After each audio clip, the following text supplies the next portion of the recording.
Hello everybody, my name is Val and I'm here with Forboding Angel. Hello. And as you can see on the screen, I have Evolution RTS pulled up, which is Forboding Angel's game. I'm here to interview him about his game. It also, as you can now see, recently got on Steam Greenlight. There will be a link to that, as well as the main website for the game and a link to the Google Plus community. Let me go ahead and start the battle. I should have the screen set up so that when the battle starts, it should be the same rough area as this. Yeah, I actually I just threw in a null AI just so I had a so I could show off a little bit of this stuff because I know some stuff has changed um since last. Join. There we go. Oh, that worked just fine. Um, but and I also, just because I've talked to Foreboding on occasion, and I also follow the Google Plus community. I do know there's a campaign coming soon. Is there anything you want to tell us about the campaign, sure. or any like, will there be new units that are going to be debuted in the campaign and that kind of stuff? And will it come out as one solid chunk, or are you going to release it in installments of a couple missions at a time? Okay. Well, basically, I had originally thought to myself, okay, well, I'll just make installments. However, the way that everything is set up, it becomes difficult to maintain it over multiple version releases because basically the way the missions work is they rely on a specific version of Evolution RTS. And unfortunately, I don't really have the option of making them rely on just a version of Evolution RTS. It has to be a very specific one. And so, with it being that way, doing them in installments would be a bit more difficult to maintain because basically, as I updated the game, I'd have to go back and update those and whatnot. And so, what I think I have decided to do is make all of them and release a special version just for the campaign stuff. And then that way I won't ever have to do it unless there's a huge update or something like that. Okay. But I believe this is probably the same sort of process that other games have used, like commercial games, which, they have teams and stuff to work on it, so they have a little bit more flexibility, I imagine. But this way, it should be easy for me to maintain and fairly easy. I mean, players shouldn't have to worry about it or anything like that. I don't want missions to just randomly disappear between versions or something like that. That would be somewhat suboptimal. But Mm. regarding new units and stuff like that, I would say possibly. There's a certain number of things that I've considered doing. Of course, a lot of this I keep in interest of time. How much time am I going to end up spending on this where I could actually be doing something useful? Like how much time would I spend working on, a new unit that is only going to be used once or something like that, or maybe a new unit to just introduce into the game, which is kind of what I would like to do with it. But Well, and we'll that's see. what I thought would happen if you did introduce a new unit. It'd just be debuted in that mission, and you would, get that, you know, I don't know. It'd just be shown off and added in that patch when you put that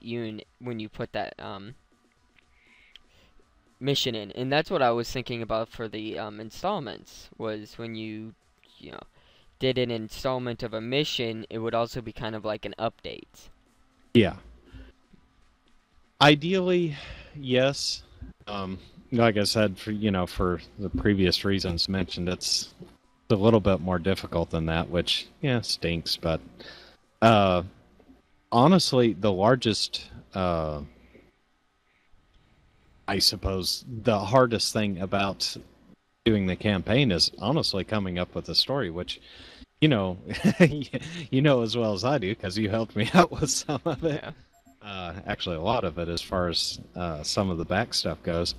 But, actually coming up with reasons why, because I could come up with a lot of premises for a story, but a lot of them weren't particularly compelling, such as, well, okay, why are these people fighting? Why do they even care? Yeah. But it's coming along, which you've seen. I've got 5 missions in and one of the inner missions done. And what I've been doing in the meantime is writing down stray ideas because I don't want to come to a point where I write myself into a corner and say, oh, crud. Now what? Yeah. And also, I would prefer not to have some sort of hokey end thing going on where, how you have this big story build up and this big story build up, and it may not be the most amazing story in the world, but you build it up and you build it up, and then the ending is just like, oh. I would compare that to the first Borderlands. I'd prefer not to have that sort of thing happen. Yeah. I don't really care if it's the most amazing story on the face of the earth. It's not going to be, sure. But I want it to be something that actually feels engaging, whether or not it's an amazing piece of writing or not. It would help if I was a writer. I am not. Yeah, we're not all About amazing the only thing writers. Yeah. About the only thing I can That's new. do is just use my imagination. My engineer that just came out of my factory turned immediately around and started helping the factory. Oh yeah, that's. Have you noticed the versions jump massively? No, to be honest, I haven't played in some time. Okay.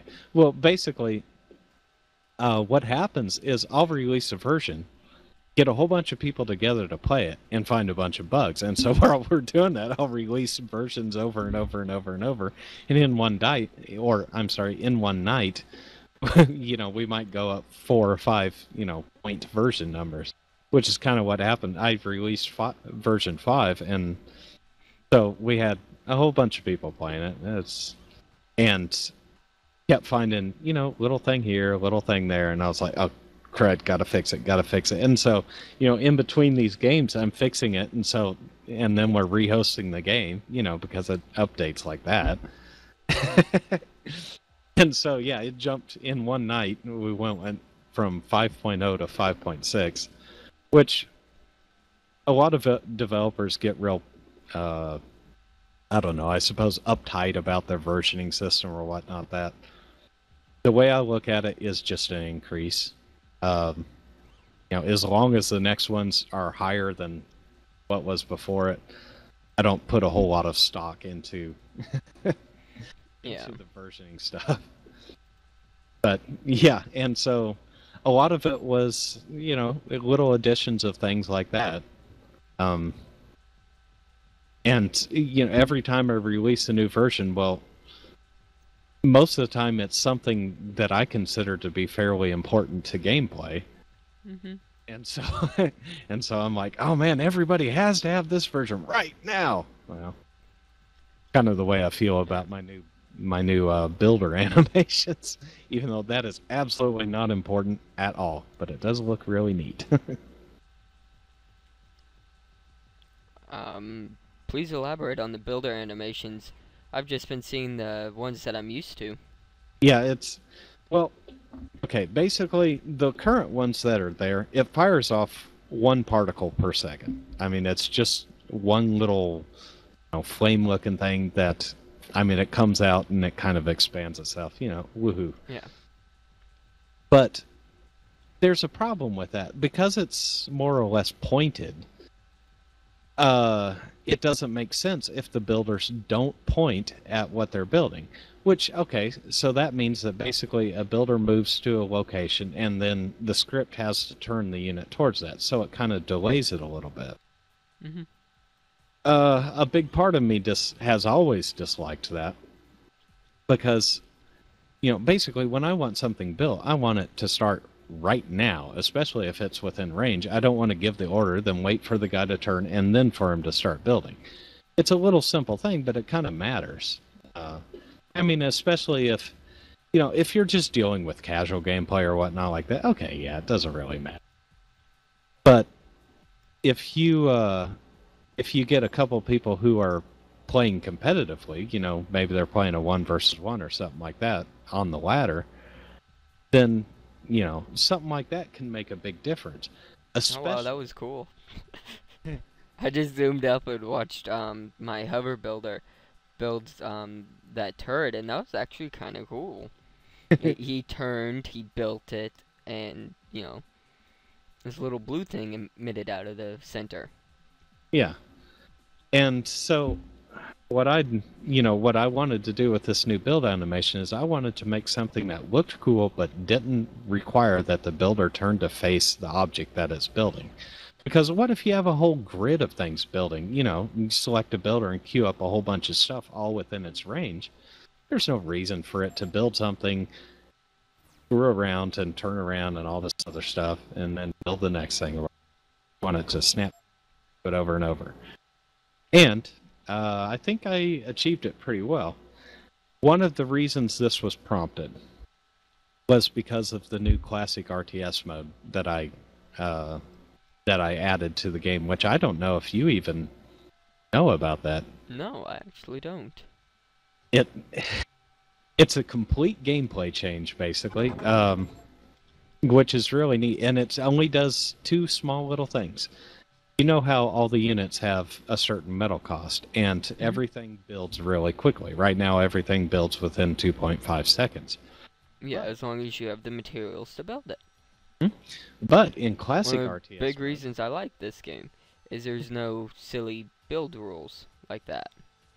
well, classic kind of changes it a little bit to a Total Annihilation sort of style, where essentially the cost to build, the metal cost to build, also becomes that unit's build time. So something that takes 60 metal to build also takes 60 seconds to build with a single builder building it.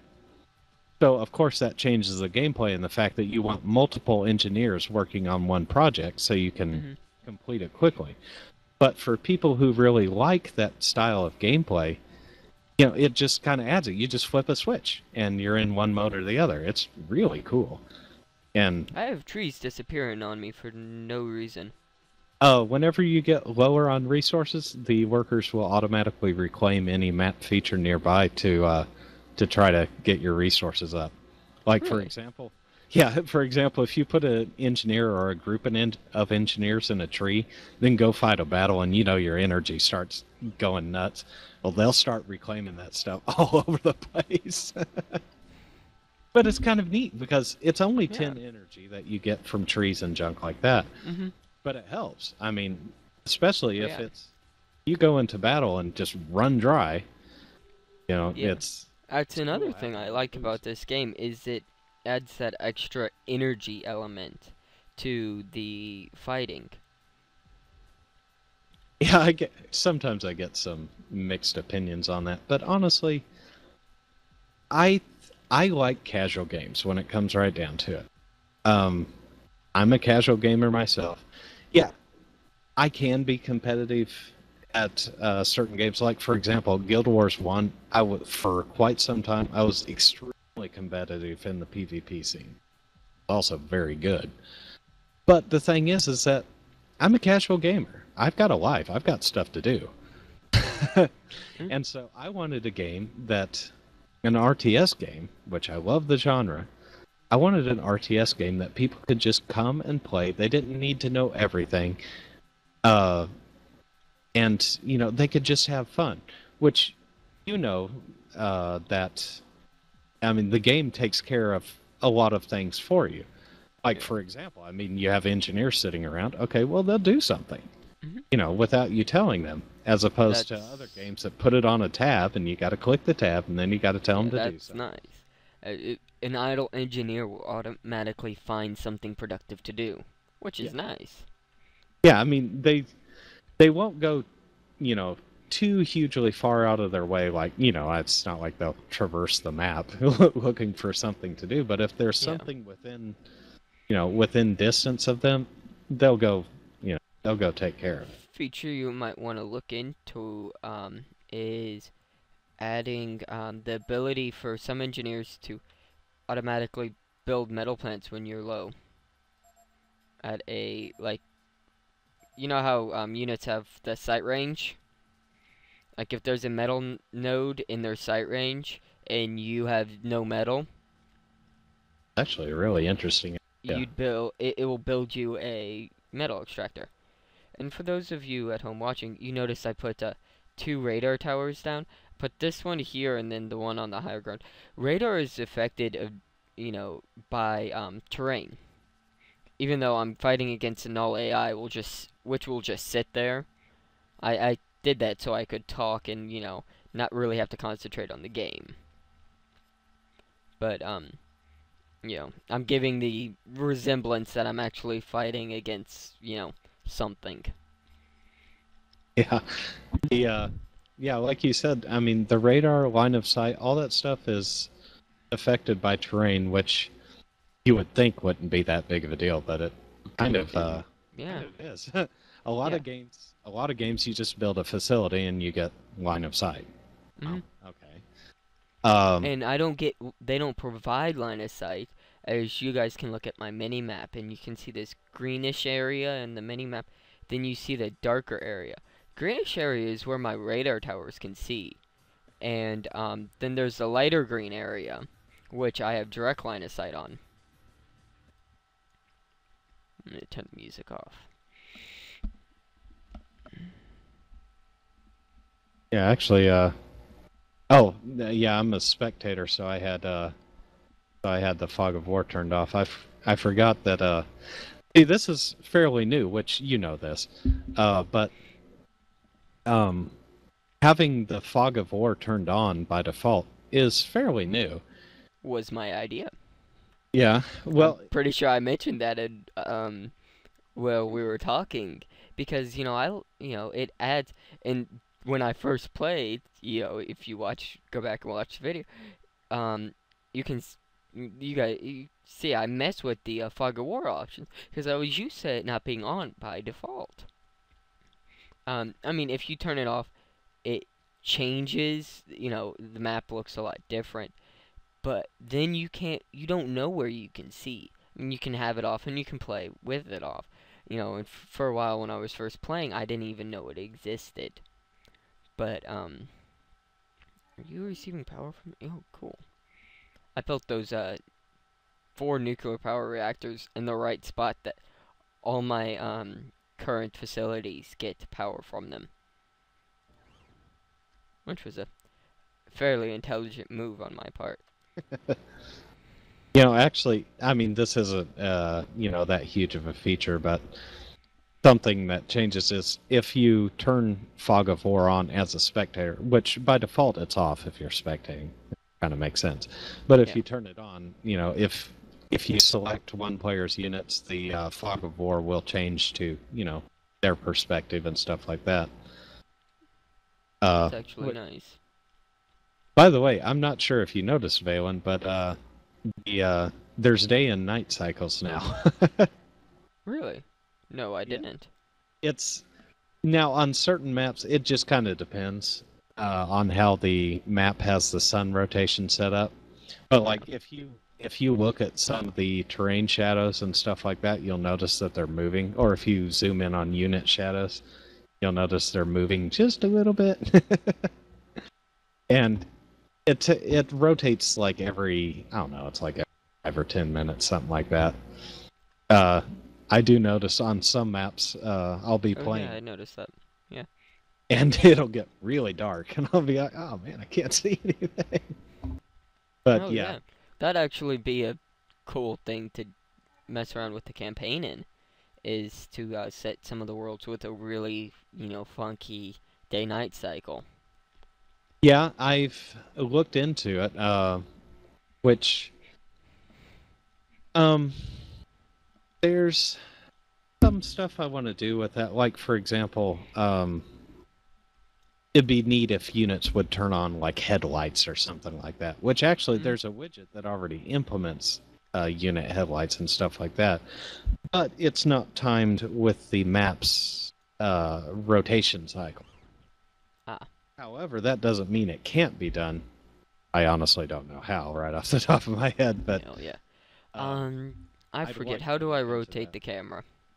Okay, you can press Control and middle click and move it around, and that'll Okay. rotate around the center point. If you want to re-aim the camera, you can hold Alt, middle click, and move it, and that's just your aim. Yeah. Well, I'm giving people a nice little side view, because it does look different when you're looking at it from the ground perspective. If you hold middle click, you can go up and down and stuff too. Oh yeah, by the way, if you're just looking at something, if you press Control and move the scroll wheel up and down, it'll adjust your angle. So, uh, and then of course, Control Alt Shift middle click just resets the camera. Ah. Yeah, I built a splitter and I wanted to show it off a little bit more. Those things are fun. Oh, yeah. What do you And think? that's something I like about this game.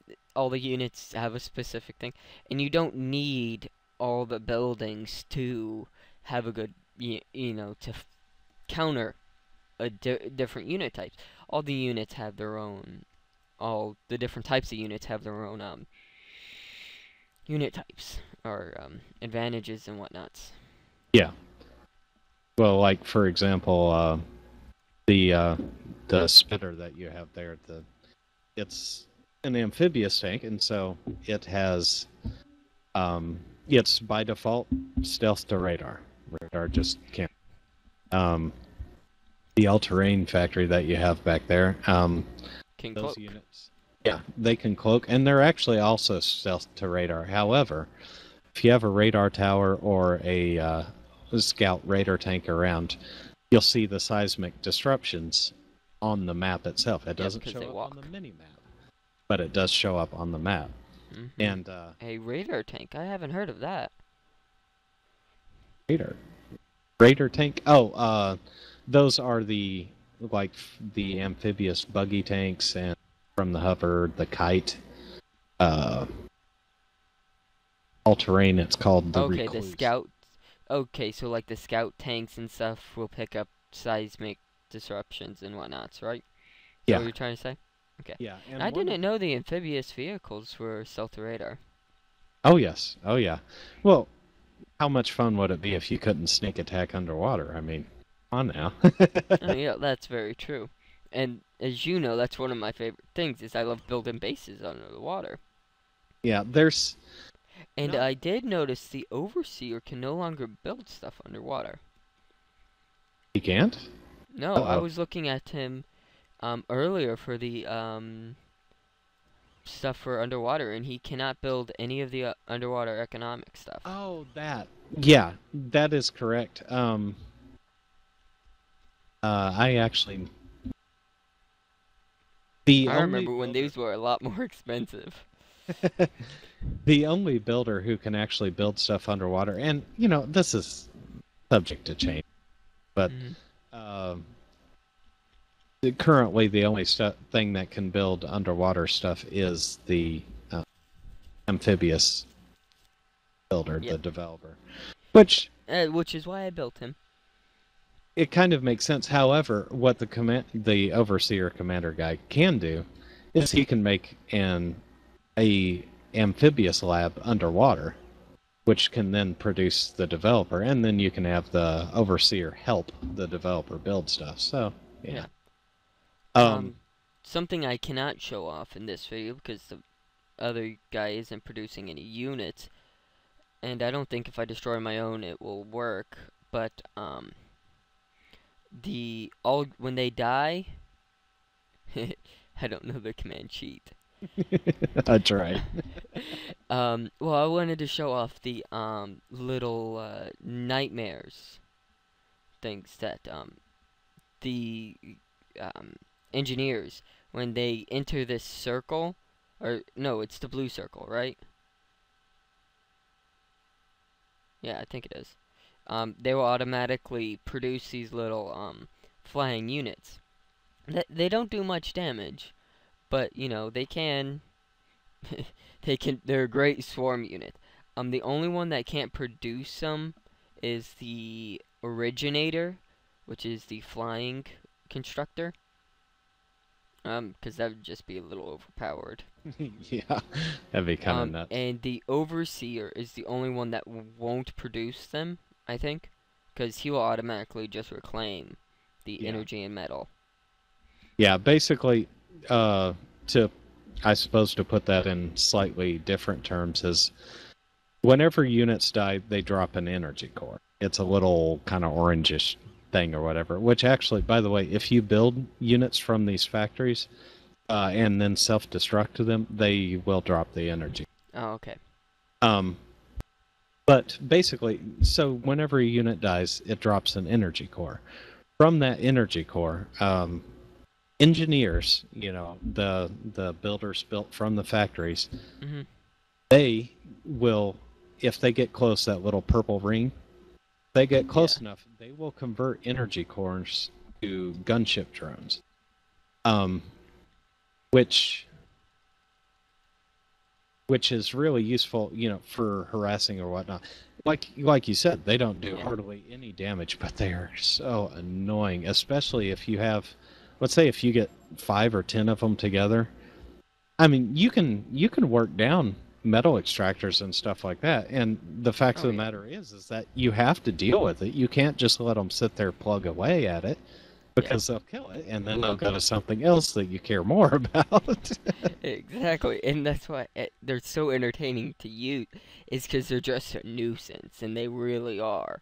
And they can hurt stuff. I mean, they may not hurt stuff very much, but they can hurt stuff enough. What did I do? Did I accidentally pause it? I think I might have accidentally paused my building. Oh, did you give it a wait command? I don't remember giving it a wait command. Oh, just move your, you've got a unit sitting in the build pad. Just select it and tell it to get out.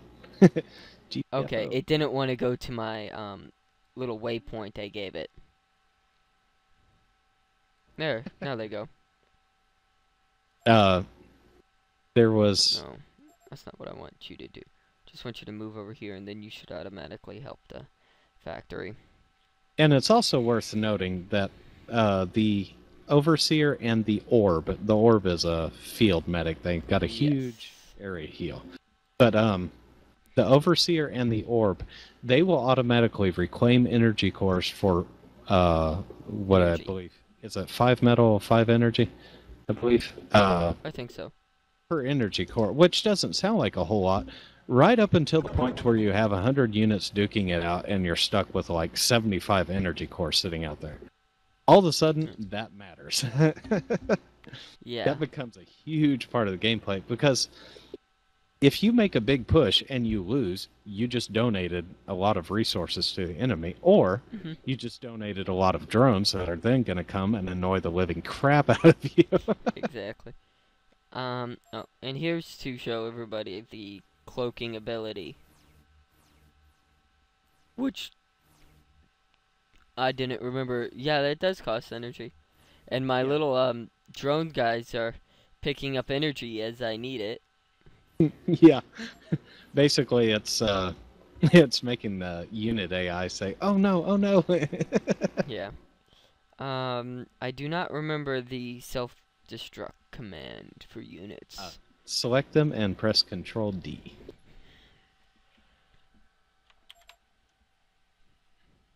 Yeah. Yep. They all got that little skull. Good times. Oh, and now there's a little symbol for that too. Yeah. That's nice. Whenever something gets reclaimed or anything like that, yeah, say Rome +1. Yep. You have a bunch of. And here's the midnights, which they have the little graphic on their tail that says "lol." I always forget about that. Which is the reason why they're called midnights. They're originally called what? Gunships, you said? Yeah, I believe the designation was like XJ94P or something like that. Then I was in the forums one day. I was like, you know what? This unit has an Easter egg. The first person to find it gets the unit named after him. It was Midnight. Yeah, these things are really nice, and they're quite quick. Yeah, they're actually, you can use them as scouting. Their vision is horrid. I mean, they can't see hardly anything. But on the other hand, if you spread them out, you can actually get a pretty decent range of vision on them. Especially if, let's say, there's only one turret or something there, or no turrets or something like that. That's new. The land mode. I remember that button being there before. Oh yeah, it's always been there. It just gets neglected a lot. Well, I didn't remember it there because that was something that I always found annoying about the bombers, is that they wouldn't, that immediately after they attack like a building, they would land. Yeah.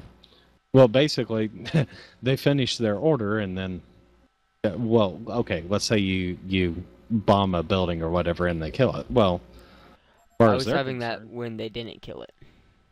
Oh, well, then that was a bug that I fixed. Okay. Yeah. But basically, what happens is that you tell it to them to attack a specific building. They go, they bomb the crap out of it, and they kill it. And so then their order's finished. Well, if you didn't tell them to come back home, then they're just like, okay, we're done. Gonna land now. Which, honestly, I mean, that's not really uncommon. Yeah. Among RTS games and aircraft. Generally, the bombers are a little bit different because the bombers have to be set on hold fire automatically.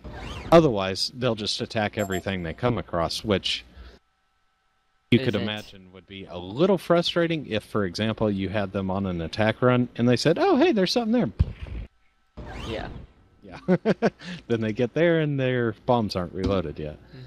So that's the reason the bombers are the way they are like that. Now, of course, that's nifty. I set the land mode to not, and instead of, well, I guess it makes sense that they have to fly like a holding pattern.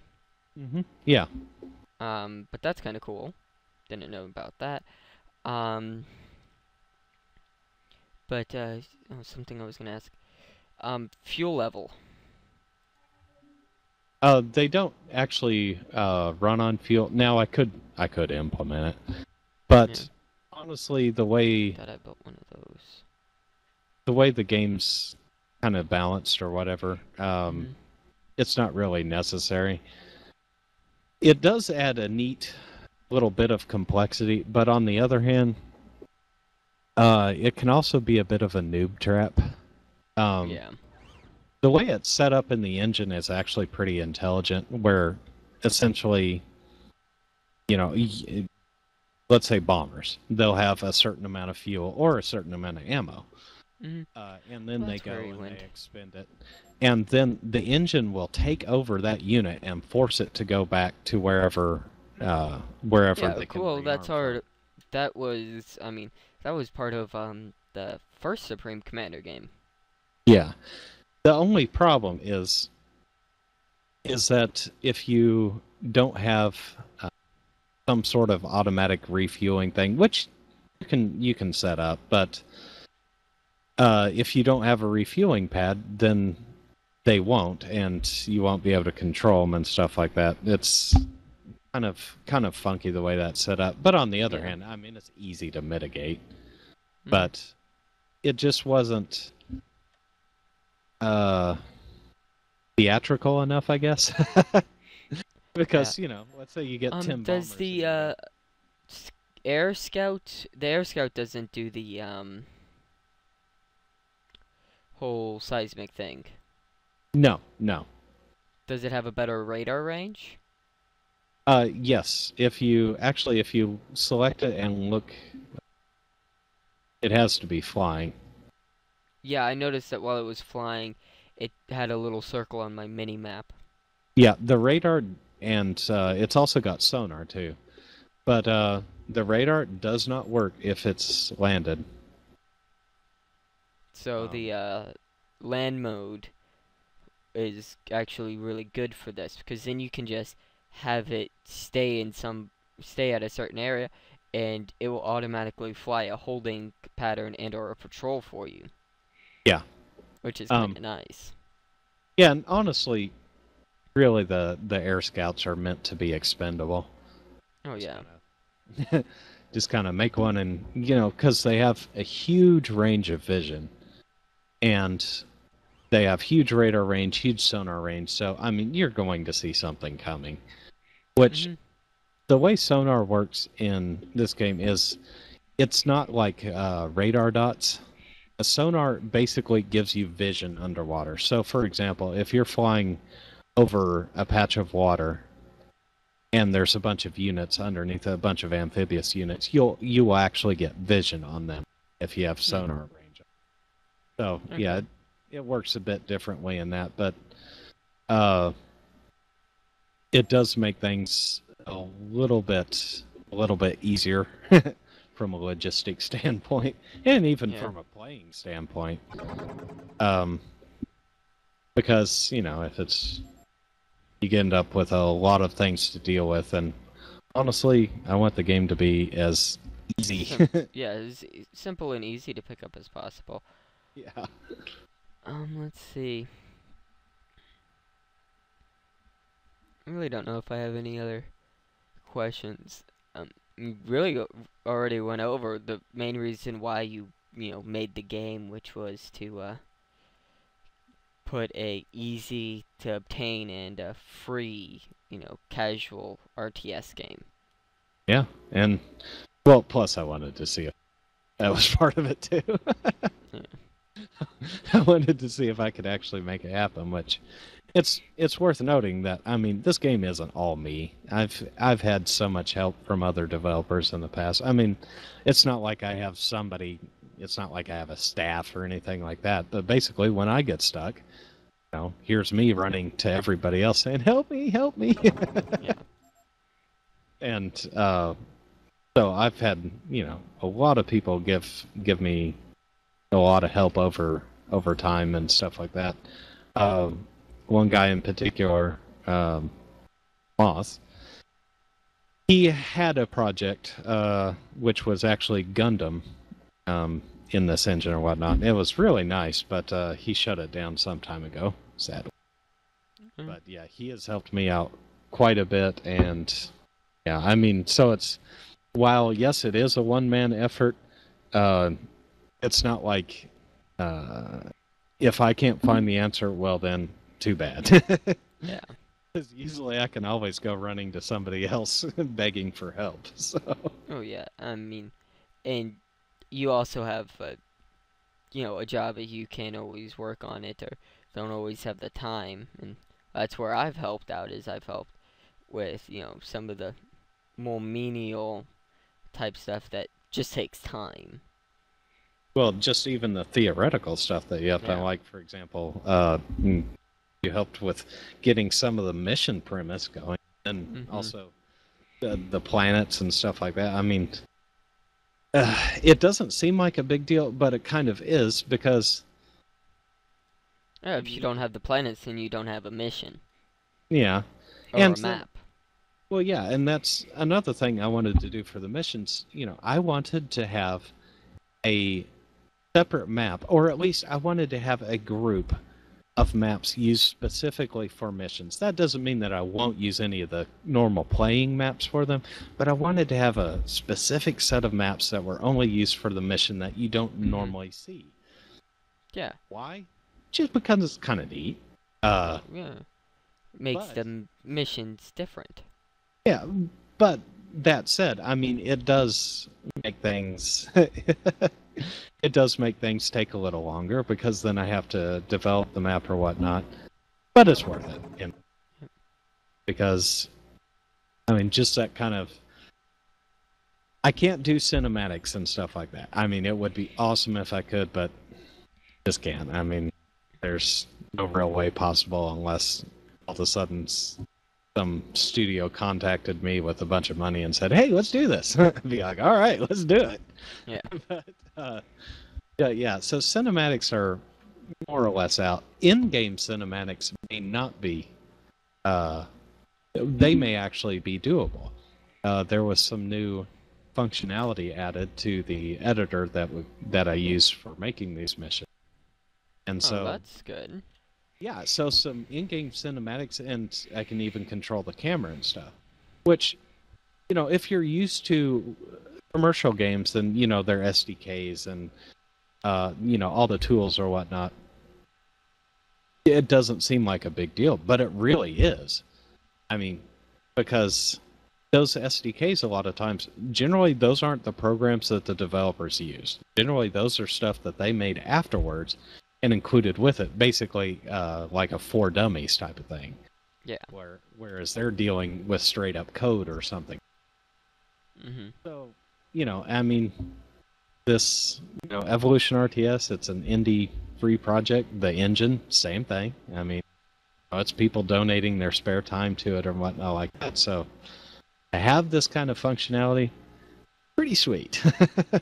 Mm. Not gonna lie, that's pretty awesome. And so yeah, there may be some in-game cinematics going on. Um, a guy by the name of Toby Haynes, he has a golden voice, perfect for narration and stuff like that. And so much of the narration will be done by him, if not all. And so, yeah, I think we'll be able to put together a pretty neat package, one that's definitely, you know, worth the time and effort to do it. Yeah. Well, I think that's been a long enough video. Thank you for all of you who've stayed through this probably almost an hour long video and watched it as we've talked about the game and about Foreboding Angel. I'm gonna actually have to. Another thing that is more recent since the last time I played is that you guys have noticed that my cursor here is quite and thoroughly trapped to the window. That used to have to I used to have to input a command to do that, which was, you know, it was just time consuming more than anything else, and, you know, a bit remembering the command that I needed as well. Yeah, it's that was actually born out of frustration on my own part because I play in windowed full or I play in full screen windowed mode. Yeah. I I will almost play I will play just about every game in that mode because it's more awesome, let's be honest. Mhm. And so the thing is, um every time I did it, you know, my mouse cursor would go off to my second screen and I'm like, "Ah, dang it." That's Yeah. annoying.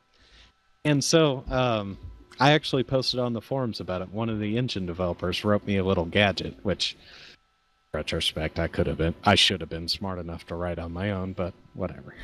We'll Yeah. ignore that. but, but he Just wrote this as little gadget to do it for me. So yeah, yeah. just as a random comment about the mini map view that you get when in the lobby, is there a way to properly display water on it? Actually, yes, but that's when water isn't displayed. Generally, it's a failing of whoever made the map. So, in most of the maps, you're seeing me. You know, yeah. And that's because when it's rendered, um, when it's rendered, it doesn't automatically put the water on there. But on the other hand, what you can do when you're compiling the map is you can feed it an image. You can feed it whatever you want to. I mean, uh, which actually there have been some interesting things done on that. Oh But yeah. um, but I could feed it a mini map with water displayed on it. A lot of the time I don't, and kind of should probably, but Oh, it's yeah, I just mean, hard, to sometimes tell if a map has water on it or not.